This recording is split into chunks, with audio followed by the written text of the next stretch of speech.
Welcome to Discovery Watch with John Kaiser. I'm your host, Jim Goddard. Welcome back to the show, John, and Happy New Year. Jim, it's a pleasure to be on the show, and I have to say the first few days of this year for the Resource Juniors has been the best that I have seen in decades. Though, of course, today it's my screen is completely red with gold getting a major drubbing. But yes, this is going to be, I think, a very happy year.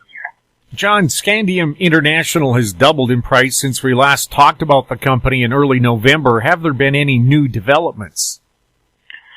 There have not been any reportable fundamental developments, but the stock is looking like it's poised for a breakout, possibly into the 50 to 70 cent range ahead of a hosting deal for its waste recovery strategy involving copper oxide operations in the United States. When we talked in early November, the company had about negative $1 million in working capital and had nothing to say about its negotiations with the various operators such as Freeport, Sarco, Newmont, Excelsior, who run these copper oxide heap leach operations and use SXEW to recover copper and end up piping the leftover solution back onto the pile without recovering any of the other metals that were dissolved in that. And the company was kind of shocking in that although all sorts of horrible juniors with hopeless projects raised millions of dollars in 2020, this company with the permitted Ningen Scandium asset in New South Wales and this promising new strategy for which it filed patents last May, wasn't able to raise more than the $80,000 that came when a director exercised his 10-cent options one day before they expired, even though the stock was only at 11 cents. And this was in early November. So I was so frustrated at the end of this year that I almost considered discontinuing the company as a favorite for the 2021 edition, but I ended up changing my mind, and it is still a favorite. And the reason the stock is going up is because there is a growing understanding of the space that Scandium International occupies. One of the things that has changed was that in early November, when this uptrend started, it became apparent that Joe Biden had won the presidential election. And that sent a signal to the miners that the ESG siesta that they enjoyed under the Donald Trump administration was over. And while SCY initiated negotiations with the likes of Freeport after it put out its May press release about the patents that it had filed, they didn't seem to be progressing very well. But something may very well have changed in early November, because one of the big themes right now is the ESG credentials of the mining companies. In fact, the Financial Times has a big article today about how the miners are looking at ways for reducing their carbon footprint, not just in producing their raw materials, but even offsetting for ones like coal, which when consumed create downstream carbon dioxide emissions.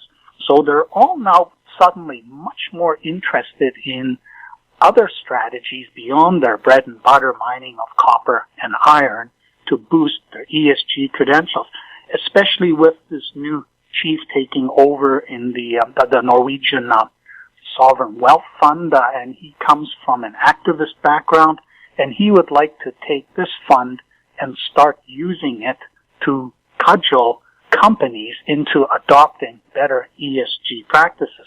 So that in the background has definitely changed. Now, around the same time in early November, Robert Friedland did this fantastic Smarter Markets interview in which he outlined that the future is about aluminum, nickel, copper, and scandium, metals that all are part of a clean future. But that helped put scandium back in the spotlight. But what was more important about that interview was he was talking about the ABAX exchange, which has since gone public through a reverse takeover of New Millennium Iron Ore and now trades on something called the NEO Exchange. This is a blockchain-based market which allows owners or producers of raw materials to offer their material online, not just as, so and so many tons of manganese, nickel, or whatever, but along with certified ESG credentials. And this creates a market for manufacturers who are concerned about the ESG status of their branded products to go there and basically bid against each other for access to these materials, which come with the ESG certification as to how many carbon dioxide units were produced in it, and be able to, when they tell their audiences that, or their consumer audiences that, yes, we have a very well-ranked ESG product, it isn't just a bunch of unverifiable BS, it is becoming a verifiable phenomenon. Now, what's interesting about the recovery strategy that the SCY is proposing is that when they take metals like aluminum or like manganese, nickel, scandium out of the waste solution, they come out in a high purity form that can be transformed into the type of products such as manganese sulfate, nickel sulfate, cobalt sulfate that the lithium-ion battery needs.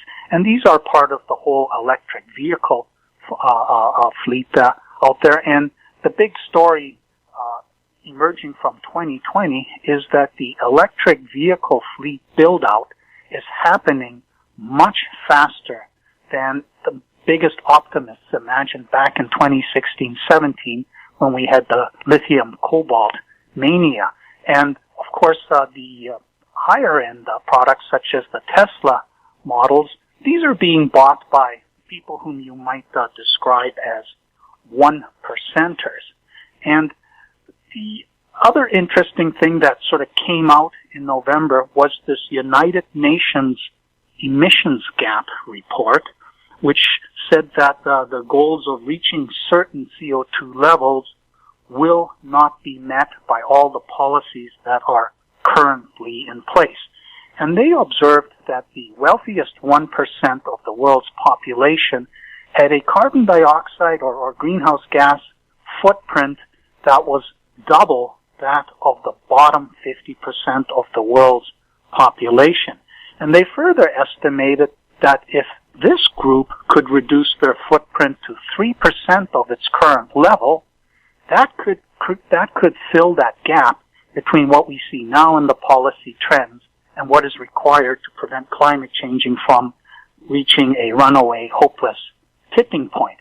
And this is very interesting because 1%ers have a lot of surplus capital and they can afford to spend more for a brand that has a high ESG rating. But of course, having a lot of money means they're pretty smart too and on the lookout for bogus claims that, oh yes, we are a very clean product. The emergence of markets like the ABAX exchange actually creates a verifiable system for measuring these ESG credits. So we now have a situation where the 1%ers have the potential to pay higher for indirectly for raw materials that are produced in jurisdictions that have higher standards than in, say, other jurisdictions, such as China, whose lowest China price is handicapped by the fact that it is an autocracy where they do not allow any criticism of the wisdom of Xi Jinping, the dictator for life, and therefore anything they say about the ESG credentials of their products, it cannot be trusted. It is structurally, logically untrustworthy. So the new thing that's out there is the idea that the markets in the United States, where, manufacturing has been gutted by the move of capital into these lowest cost jurisdictions, all of a sudden you have these 1%ers driving a shift to reshoring manufacturing and production into jurisdictions that have high health and safety standards, high emission standards, and they have a basis for paying a premium for these metals produced. And this is relevant to Scandium International's strategy of recovering these metals, which are going to waste on the heap leach pile. They do consume energy indirectly and ending up being dissolved. So they have a big carbon footprint in terms of waste. But when you start to recover this, well, they don't carry the carbon dioxide negative points, because those get all assigned to the copper. They only have their own recovery costs added to their ESG count. So groups like Freeport are in a position to show that, yeah, we can't do much about changing the carbon footprint of our copper operation, but through the recovery of these byproducts, we can create these better, higher-ranked ESG metals than what you might get calling up Shanghai and asking for a shipment of manganese sulfate, which you don't know where and how this came from and how it was blended. So this awareness is out there, and it is growing. Now, the other thing is that Rio Tinto in May also put out this news that it had figured out how to recover the scandium from its 80% titanium slag that it is created when it smelts the iron titanium ore from its Lacteo deposit in Quebec.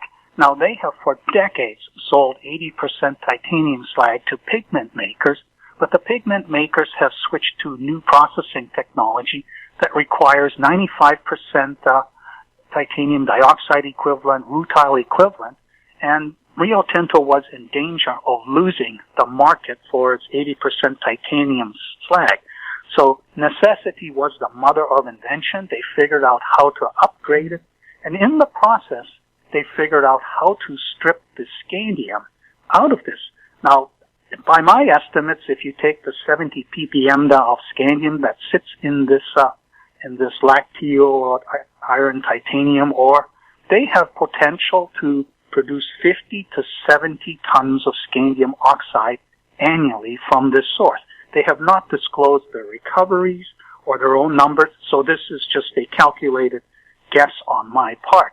But the current supply in the world right now is only 25 tons of scandium oxide, and it comes from dirty places like the Bayan Obo mine in China, and it does come from legitimate places such as titanium dioxide waste stream stripping, which Bloom Energy actually got started when it was in desperate need for scandium oxide for its bloom boxes.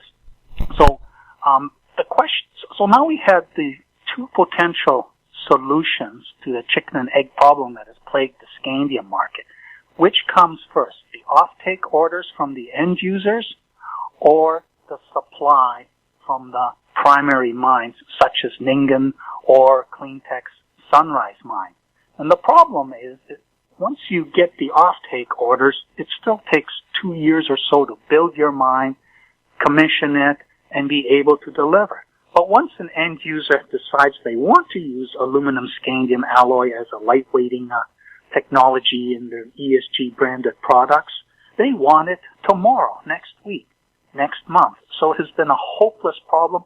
You can't fill the order book, and if you can't do that, you can't raise the capex to develop the Ningen deposit in New South Wales that's already permit, which has a NPV of $250 million, substantially more than the current valuation, and that ends up being more like $1 per share. And of course, it has expansion potential because it only proposes to produce 35 tons per annum. Now, what's happening with the Rio Tinto strategy at Sorel Tracy is they will be able to grow the scandium supply incrementally, stockpile what they are recovering in the upgrading process, which they have to do, and start developing the offtake market. And what we saw the other day was something very interesting. They have a new website called elementnorth21.ca. If you Google that and find it, it's basically massive chest thumping that we are now in business to supply scandium, aluminum, master alloy, even 3D printing powders, even various series of aluminum scandium alloys, because of course we have the Alcan division, which makes primary aluminum and is now getting back into making alloys, which had previously been spun out as a separate entity. So Rio Tinto has signaled that it has the capacity to grow the scandium market incrementally. And in the parallel track, Freeport probably noticed that and is thinking, well, if we get this stuff out, Scandium International, if it gets this the scandium byproduct, we have no idea how much they'll be able to get out of these waste streams. It could be 5 tons per annum per operation. Multiply that by the 6 that Freeport has, so you might get 30 tons per annum, and include the other 6 in America.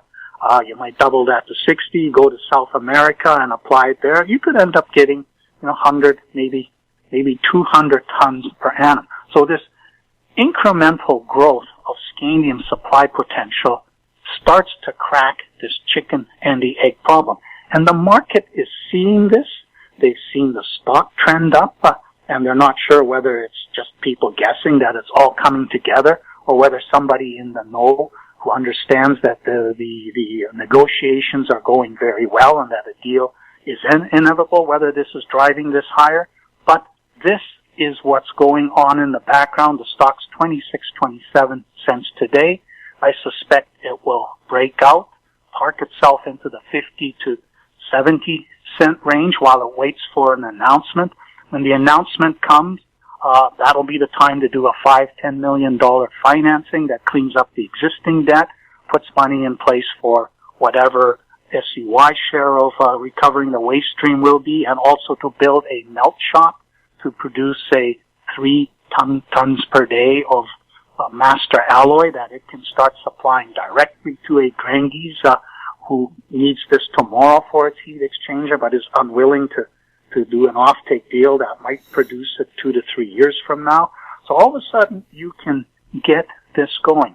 And once this story has got a proper deal in place, then it's time to do a 5-for-1 rollback, take it from 60 cents to $3, make it be better than $2 US a share needed for a listing on the New York Stock Exchange Amex board. And once you're on there, then you become available for the Robinhooders to buy. You become easier to buy for all these funds that are looking for ESG-related investments. And then this stock can stop being this supposed future miner listed on the TSX exchange and actually become an ESG market darling with all kinds of potential. And of course, when Rio Tinto finally reaches its own limit, which it can't expand by adding heavy mineral ilmenite sands to its Sorel-Tracy operation, because the scandium doesn't hide in the ilmenite mineral, it hides in the iron mineral and gets kicked out when the whole works gets smelted at Sorel-Tracy. Then it will look around for expanding its primary supply. But in the meantime, SCY is growing its own scandium supply business, and then the permit-ready Ningen deposit with its capacity to scale to 100 tons per annum, suddenly that will be somebody everybody in the big leagues will want to own. So this is all starting to unfold, come together. None of it has yet reached a concrete reality, but it looks like we're getting very much closer to Scandium International finally rewarding its long-suffering shareholders. We'll have more with John Kaiser right after this. Aben Resources Limited is a gold exploration company with significant projects in British Columbia and the Yukon, trading on the TSX Venture Exchange, symbol ABN, and the OTCQB, symbol ABNAF. surrounded by world-class gold deposits and mines. Avon's 23,000 hectares Forest Kerr Gold Project is located in the heart of the Golden Triangle in northwestern BC. For more information, visit us at avonresources.com. Engineer Gold Mines is focused on the exploration and development of the historic high-grade Engineer Gold Mine situated 32 kilometers southwest of Atlin, British Columbia. Engineer Gold Mines is fully permitted for surface and underground exploration with the drill program now underway. Engineer Gold Mines Limited trades on the TSX Venture Exchange, symbol EAU.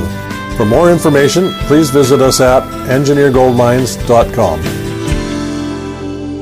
Welcome back. We're speaking with John Kaiser. John, Verde Agritech, which you last discussed in March when the COVID meltdown took its stock down to 25 cents, is now trading at $1.20. Is this a breakout year for the company's alternative to potash story? Jim, I think this is the year where finally Verde Agritech and its K Forte product starts getting the market's respect. When they first started producing several years ago, they encountered several stumbling blocks. In the first year, there were problems with the processing facility that limited output. In the second year, they dropped the ball when it came to getting the orders to continue production. And then this year was one where they had it all together. They were able to get to half of their permitted 480,000 tons per annum capacity. That's still tiny. They still have 2 permits pending, each for 2.5 million tons per annum capacity. And of course, if they got that tomorrow, they wouldn't have anything to do with it, because they still need to build out the offtake market for the K Forte. And K Forte is this green slate that its technical name is glauconite. It has about 9 to 11% K2O potassium, and all they do is just grind it up and spread it on the fields. You need to apply about 6 times as much as you would for potassium chloride, which is the conventional potash that gets imported from places like Canada and Belarus, where they are mined from these deep evaporite beds. And the competition is to try and penetrate this established use of potassium chloride. And their strategy has been to price it on a contained potassium equivalent basis. And this year, although they increased their sales to a record level, the profitability was hurt by the collapse in the oil price, because the price that they use for their K Forte product is designed to be at parity with what the farmer would pay for delivered potassium chloride. And normally that has the transportation cost from places like Vancouver to the Brazilian port, and the high oil costs obviously is a key input for those transportation costs. So the KCL sellers got a leg up this year because the landed cost of potassium chloride was lower than it has historically been. Now, that may change if the world emerges from this COVID crisis in 2021. And, of course, we have vaccines here, and there are hopes that by the second half of this year we've reached herd immunity so that we can start opening up everything and start building for the comeback of the global economy. China is already doing this, and its economy is surging right now. And the additional thing that Verde Agritech rolled out late in the year, didn't make too much fuss about it. One of its sort of issues is, how do you get a farmer who's reasonably happy with his potassium chloride fertilizer to switch to an alternative product? And one way to do that is to blend other nutrients into it, which the farmer needs and has to apply separately. And one of these is sulfur, which for some reason the Brazilian soils are quite deficient. And so this, they're now talking about blending sulfur and charging extra for it, But when the farmer applies this, he doesn't have to do a separate application for a sulfur nutrient. And apparently most of the other products that are available from the various big ag companies, they are quite expensive. So this may help the company expand the market, the farmer's adoption of its product. And the other reason that the stock is probably breaking out, it's not just that the company may be at that tipping point where sales start to take off and the market starts to imagine, in several years maybe they'll be doing 2 million tons per annum and then maybe 5 million. And the ultimate target is 25 million tons per annum, which would involve displacing a good chunk of current potassium chloride consumption in Brazil. But this product has a considerably lower impact on the Brazilian soils than potassium chloride, which is a salt, and which does all kinds of damage to the microorganisms that live in the soil and play important roles in the way crops grow. So the ESG community is starting to recognize that Verde Agritech is also something that should be in their portfolio, because K Forte is a natural product that is simply ground up and possibly mixed with some other nutrients such as sulfur in its native or simple form, and then just spread on the land, and it actually works with the microorganisms that are in the soil to liberate the potassium from its glauconite silicate prison, something that they only realized 3 or 4 years ago. Before that, they thought they had to process it in a rotary kiln in order to make the potassium available for uptake by the plant roots. And then they discovered in a control plot that it had the same results, and they finally figured out the microorganisms in the soil working with secretions from roots were actually operating tiny little extraction facilities in the dirt on all these Verde, these K40 grains that the farmer had spread on the soil. And this allows the soil to stay nutrient rich and fertile, whereas potassium chloride in the long run destroys the viability of the soils in Brazil. So this is why this stock is starting to break out. Hopefully because they'll hit capacity with sales this year. They are entering the sales period where it's the downtime right now, the rainy season where nothing's happening. But now is when all the order books start being filled. So that's what I think is happening with the ESG market also discovering Verde Agritech. And this stock, with only like 45 million shares fully diluted, has plenty of upside if it actually succeeds in expanding the market for its K Forte product. We'll have more with John Kaiser right after this. Value from success. Growth in discovery. Golden Arrow Resources is a well-funded gold-copper exploration company with proven management and prospective properties in Chile, Argentina, and Paraguay. Golden Arrow trades on the Toronto Venture Exchange, symbol GRG, on Frankfurt, symbol G6A, and the OTCQB, symbol GARWF. For more information, visit us at goldenarrowresources.com or call Sean at 778-686-0135. Media recognition from Bloomberg, Reuters, recycling trade publications. Patented process for 100% recovery of critical metals, including cobalt, lithium, nickel, manganese, aluminum. American Manganese is focused on recycling lithium-ion batteries for electric vehicles. American Manganese trades on the TSX Venture, AMY, the US, AMYZF, and Frankfurt 2AM. For more information, visit AmericanManganeseInc.com or phone me, Larry Ray, at 778-574-4444. Welcome back. We're speaking with John Kaiser. You last talked about Sodilo Resources in March 2018 when the company completed its BK16 diamond bulk sample in Botswana. The stock ended up below a dime, but during the last couple of months it's risen above 50 cents. What's going on there?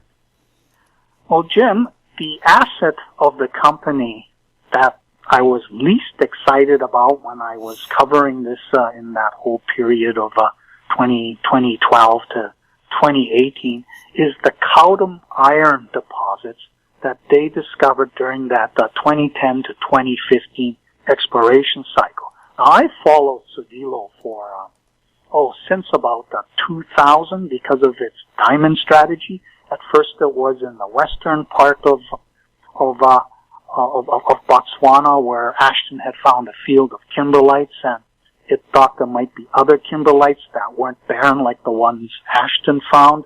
Ultimately, it failed in finding that, but gradually its efforts wandered farther away from that corner of Botswana.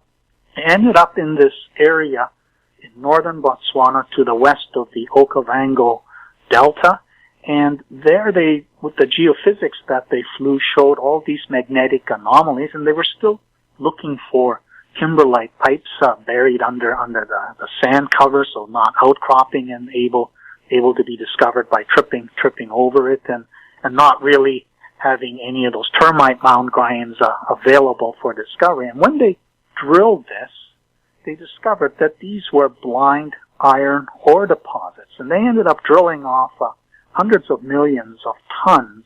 And for a while that was exciting because the iron price was way up there, $100 to $150 a ton, but then it ended up sinking considerably lower, and all that work they did ended up being just sort of written off. Well, this is not very economic.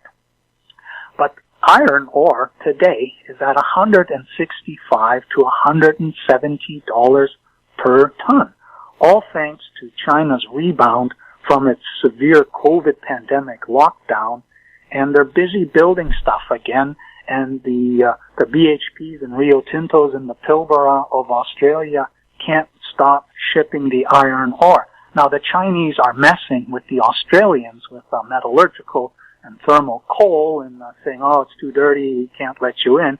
They're punishing Australia for daring to criticize China. And China's really starting to emerge as a global thug.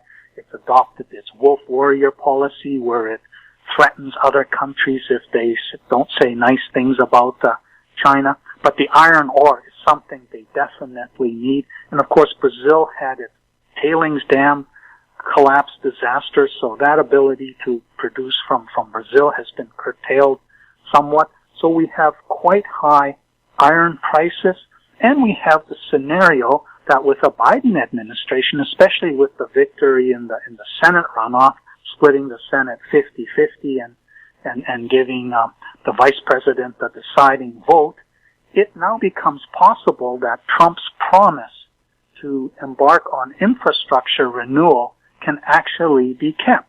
Because that was the one productive promise of Trump for making America great again that he did not deliver on, largely because the Republican Party was very much against expanding the debt to build out the future, to renew the future for the younger generations. They were more interested in cranking the debt up for through reduced taxes and that sort of thing. But now we have the prospect that the United States goes on an infrastructure renewal binge, and that the whole world will do so. And it won't really happen until we emerge from the COVID-19 lockdown situation. But the vaccines are here.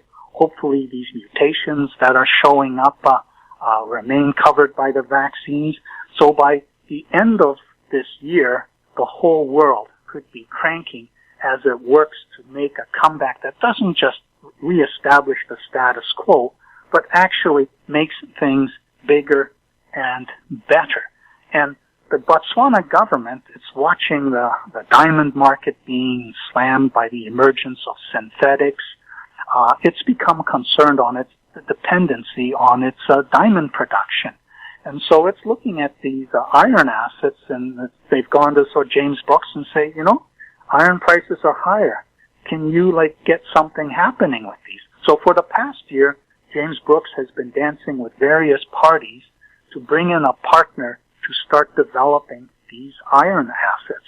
And the market has kind of woken up in the past couple of months and realized, wow, these iron assets are potentially very valuable. And at the same time, we still have the Cowdom copper story, which is what I was very excited about back in 2014 when I visited the project.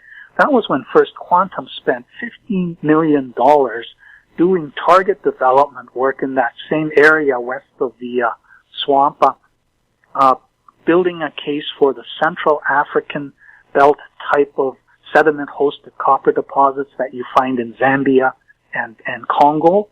And they generated targets, but only drilled a few of them without making a clear-cut discovery when the plug was pulled on the whole operation and they dropped out less than $1 million short of vesting. So this asset still sits there and is ready for a new party to come in and do a fresh deal and pick up with where First Cowdom left off. And of course, copper is up here at $3.50 a pound, and that makes it a lot more interesting to look for big systems, and that project has the potential for a large-scale discovery. No guarantee that these high-grade copper deposits actually evolve, but the geological context saying this is possible has been established.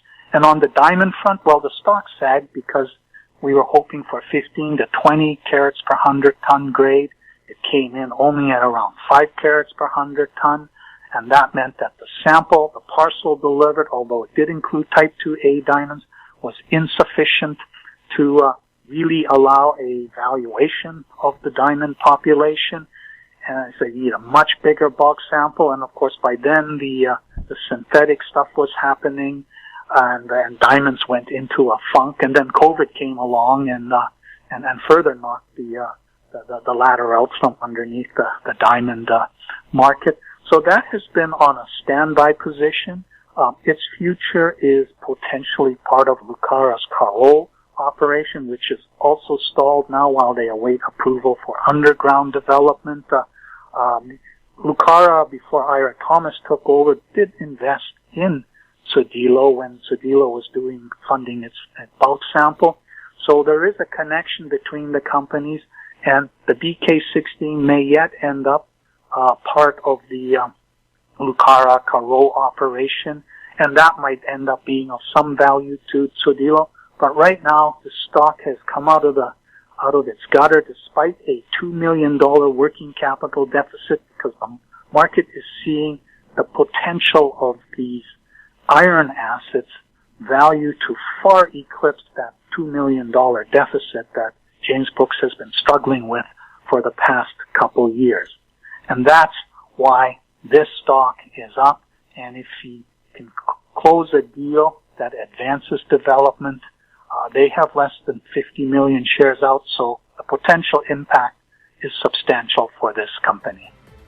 John, thank you so much for the update. You're welcome, Jim. We've been speaking with John Kaiser, his website, kaiserresearch.com. I'm Jim Goddard.